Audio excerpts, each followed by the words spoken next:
ကျွန်တော်ကချက်ချင်းနီးစန့်ကျင်ဘက်ပေါ့ဒီလက်နက်ကင်နဲ့စန့်ကျင်ဘက်ပေါ့ချက်ချင်းနီးကျွန်တော်ချက်ချင်းနီးလောက်တာကျွန်တော်ချက်ချင်းနီးဒီမိကြိုင်ကွင်းတိုက်ကြီးကချက်ချင်းနီးအတင်းကွဲပေါ့ကျွန်တော်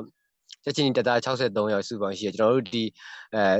စေးကင်တာပေါ့နော်စေးကင်ပြီးတော့မြို့ပေါ်တွေလိုက်ပြီးတော့ဗေးစေးခတ်တာတွေတို့ဒီကူညီတာတွေလုပ်တယ်ပြီးရင်ကျွန်တော်ကဒီ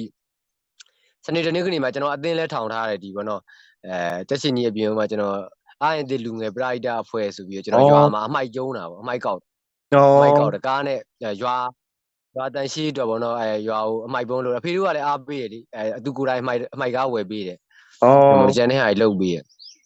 ကျွန်တော်ကအိမ်မိဘဆိုကူးမလို့အဲ့လိုမျိုးတွေလောက်ရတာပဲဝါသနာပါအဲ့လိုမျိုးတန်ရှိလို့သိရမလားအဲ့လိုမျိုးဒီရွာတွေကိုအမိုက်မပြတ်ဖို့ဗောနော်တက်ဆက်ကြီးနဲ့အော်ပေါ့ကျွန်တော်တို့လူငယ်တွေကအဲ့မှာအများကြီးကျွန်တော်တငယ်ချင်းတွေအဲ့မှာတစ်ပတ်ကို2 ရက်နှုံးနေပေါ့အမိုက်ကားနဲ့ရွာတွေကိုလိုက်သိမ်းအဲ့လိုမျိုးလောက်ရတာကြိုက်တယ်သိရမလားဒါပေမဲ့ဒီကောင်အာနာသိန်းလိုက်တော့ကြတော့ကျောင်းမြန်ဖြစ်သွားတယ်တိုင်ပတ်သွားပြီးရင်ကျွန်တော်ဓမ္မစကူးလည်းတင်တယ်ဓမ္မစကူးကျွန်တော်အဲ့လိုမျိုးတွေကျွန်တော်ဝါသနာပါတဲ့လုပ်တွေပေါ့ဗျာကျွန်တော်လုပ်တာကျွန်တော်